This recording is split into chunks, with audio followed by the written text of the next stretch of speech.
Hello friends, welcome back to my channel. I am Soni Singh. आज की video में हम लोग बिजनेस स्टडी के चैप्टर पे डिस्कस करने वाले हैं। जो टर्म 1 एंड टर्म 2 में हम लोगों का क्या आएगा उस पर हम लोग डिटेल डिस्कशन करेंगे। बीएमटी की वीडियो ऑलरेडी चैनल पे अपलोड हो गई है। अगर आप लोगों ने नहीं देखी है तो डिस्क्रिप्शन बॉक्स में मैं लिंक कर दूंगी। देखिए, कोई भी टर्म 1 एंड टर्म 2 के वीडियो देखने से पहले आपको रिड्यूस सिलेबस पता होना चाहिए, क्योंकि यहाँ पे सिर्फ चैप्टर्स लिखे हुए हैं कि ये चैप्टर्स को आपको पढ़ना है। Generally business mathematics and business study में ये प्रॉब्लम नहीं होगी।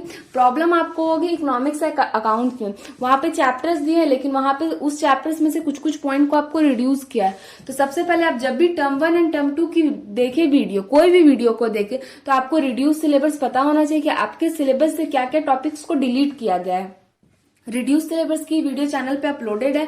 अगर आप लोगों ने नहीं देखी है तो डिस्क्रिप्शन बॉक्स में प्लेलिस्ट सेक्शन में भी जाके आप देख सकते हैं। तो चलिए आज की वीडियो के साथ स्टार्ट करते हैं और इंपॉर्टेंट डिस्कशन भी करूंगी आप लोगों के साथ, कैसे आप लोगों को पढ़ाई करनी है, कौन सा चैप्टर पे का वेटेज क्या है। वेटेज तो हर वीडियो में बताते चलती हूँ ताकि आप ध्यान दे सके कि आपको किस चैप्टर पे कितना फोकस करना है। तो सबसे पहले आपका टर्म 1 में आएगा nature and significance of management, first chapter principle of management, planning, organisation, staffing. तो सबसे पहले आपका nature and principle and significance of management ये आपका 7 मार्क्स का था। प्रिंसिपल ऑफ बिजनेस ये आपका 7 मार्क्स का था। प्लानिंग आपका 7 मार्क्स का था। ऑर्गेनाइजेशन 10 मार्क्स का था। स्टाफिंग आपका 10 मार्क्स का था। ठीक है, यहां तक हो गई सारी चीजें। टर्म 1 एंड टर्म 2 आपका 50-50 मार्क्स का है, लेकिन यहाँ पे अगर आप देख रहे हैं बिजनेस स्टडी में ये आप टोटल ऐड करें तो 41 मार्क्स ही आ रहा है, मतलब 9 मार्क्स अभी भी है। तो वो कहीं ना कहीं एड ऑन हो जाएगा किसी ना किसी चैप्टर पे, ऑर्गेनाइजेशन, स्टाफिंग या nature and significance of management पे, क्योंकि ऑब्जेक्टिव है। ऑब्जेक्टिव आप लोगों को बहुत ही ध्यान से थ्योरी चैप्टर्स पढ़ने की जरूरत है, क्योंकि ऑब्जेक्टिव को क्रैक करना थोड़ा डिफिकल्ट हो जाता है। अगर बच्चे देखिए, मैं आपको डरा नहीं रही हूँ, लेकिन एक फैक्ट बात है, अगर आप उस चैप्टर को समझ के पढ़ रहे तब आपके लिए ऑब्जेक्टिव कुछ भी नहीं, आपके लिए चुटकियों में बन जाएगा, क्योंकि आप लोगों ने समझा। क्योंकि ऑब्जेक्टिव बीच से ही पूछे जाते हैं, सारे क्वेश्चन वर्ड्स के बीच बीच से पूछा जाते हैं कि अच्छा इसका मतलब क्या बताइए। आपको बहुत 4 ऑप्शन दे दिए जाते हैं, तो आपके लिए वो पता होना जरूरी है। इसीलिए ऑब्जेक्टिव को ज्यादा ध्यान से करने की जरूरत है। तो इसीलिए मैं आपको डरा नहीं, लेकिन जो फैक्ट बात है मैं वो बता दे रही हूँ ताकि आप एग्जाम के लिए अभी से प्रिपेयर हो सके।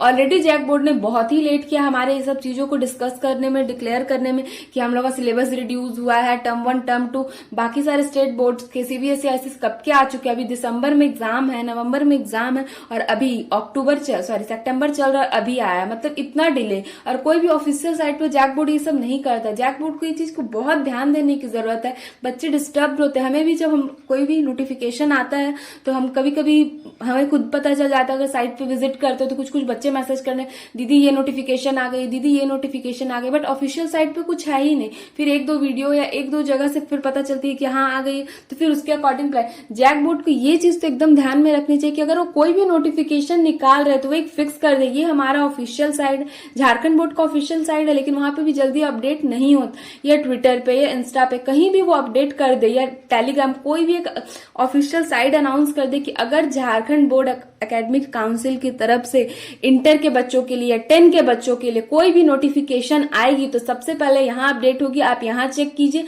ताकि बच्चों को कोई रॉन्ग इन्फॉर्मेशन नहीं मिल सके। जैसे पिछले साल क्या हुआ था, एग्जाम कैंसिल होने का आ गया था, जबकि उस समय कुछ हुआ ही नहीं था। लास्ट में उसको जैक बोर्ड ने ट्विटर अकाउंट पे फेक करके अपना डाला। तो जैसे कि वो कर रहे हैं तो ये सब सारी चीजें भी कर सकते हैं ताकि बच्चों को प्रॉब्लम फेस ना कर सके। मैं इसीलिए कह रही हूँ कि जितना हो सके इस वीडियो को शेयर कीजिए ताकि जैक बोर्ड तक के भी किसी भी पर्सन के पास ये वीडियो पहुंचे और वो इन चीजों को ध्यान दे, ताकि आपको प्रॉब्लम हो रही है, आपके आने वाले छोटे भाई बहन को प्रॉब्लम, मतलब ये चलती रहेगी, हमेशा से यही होता आ रहा है। तो इस चीज को प्लीज जैक बोर्ड के जितने भी सर मैम, आप जितने भी इस चीज को प्लीज ध्यान रखा कीजिए। कोई भी ऑफिशियल साइट रख दीजिए ताकि वहां से हम न्यूज को जो भी है अपने पास, अपने बच्चों तक, अपने छोटे भाई बहन तक हम लोग पहुंचा सके, या खुद भी उन्हें पता चल जाए, उन्हें किसी पे डिपेंड रहने की जरूरत ना पड़े। ठीक है, तो चलिए स्टार्ट करते हैं। तो यहां तक मैंने आपको वेटेज बता दिया। अब टर्म 2 में आपका directing, controlling, marketing and consumer protection आएगा।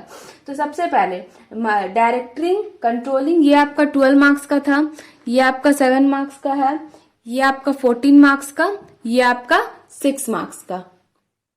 6 मार्क्स का। अब देखिए इसको भी ऐड करने से आपका 39 आ रहा है, आपका 11 मार्क्स अभी भी है, तो वो 11 मार्क्स आपका कहाँ देगा?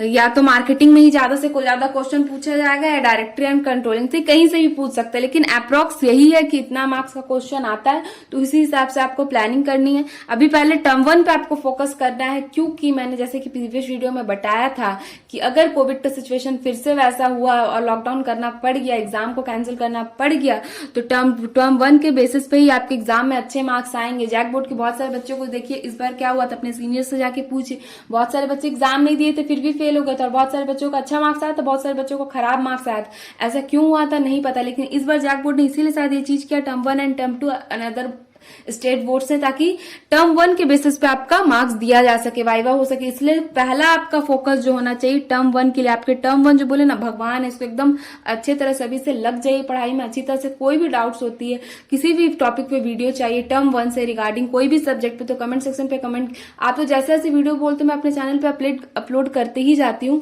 देखिए आप लोगों को डिमांड करना हो कि दीदी हमें ये चाहिए, दीदी हमें ये पढ़ना है, मुझे भी तो लगेगा ना कि मेरे छोटे भाई बहन पढ़ना चाह रहे, तो मैं भी अपना इनपुट दूंगी ताकि आप लोगों को वो बेनिफिट मिल सके। तो आप लोगों को सबसे पहले आगे आना है कि दीदी हमें ये पढ़ना है, प्लीज आप पढ़ाइए, दीदी हमें ये चीज करनी है।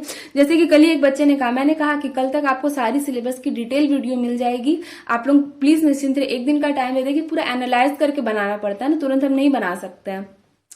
जनरली आप बोल दीदी ये तो लिखना ही होता है, लेकिन आप लोगों को बताना भी तो होता है किस सब्जेक्ट पे फोकस करनी, सारी चीजों को प्रीवियस ईयर के क्वेश्चन को भी देखना पड़ता है। तो आपके लिए टर्म 1 बहुत इंपॉर्टेंट है, हर वीडियो में मैं यही कह रही हूँ, टर्म 1 पे ज्यादा फोकस कीजिए, टर्म 1 बहुत ही इंपॉर्टेंट है। तो सबसे इंपॉर्टेंट बात, डिस्क्रिप्शन बॉक्स में नहीं, कमेंट सेक्शन में मैंने कमेंट किया है, वोटिंग वाली वीडियो पे मैंने जैसे बताया था कि 4 सब्जेक्ट के मैंने ऑप्शन दिए हैं, business mathematics, business study, economics and account. आप सबसे पहले किस सब्जेक्ट का सिलेबस कंप्लीट करना चाहते हो, कमेंट सेक्शन में जाके कमेंट कीजिएगा, ताकि उससे रिगार्डिंग वीडियो अपलोड हो सके। और अपने दोस्तों के साथ भी जरूर से शेयर कीजिएगा, ज्यादा से ज्यादा शेयर कीजिए, ताकि ज्यादा से ज्यादा लोगों तक कोई जो भी स्टूडेंट है इंटर के और खास करके जैक बोर्ड को, इन्हें ये बेनिफिट मिल सके। Thank you for watching this video guys. अगर चैनल पर नए हो तो चैनल को सब्सक्राइब कर, और वीडियो कैसी लगे कमेंट सेक्शन में जरूर बताना। Thank you so much.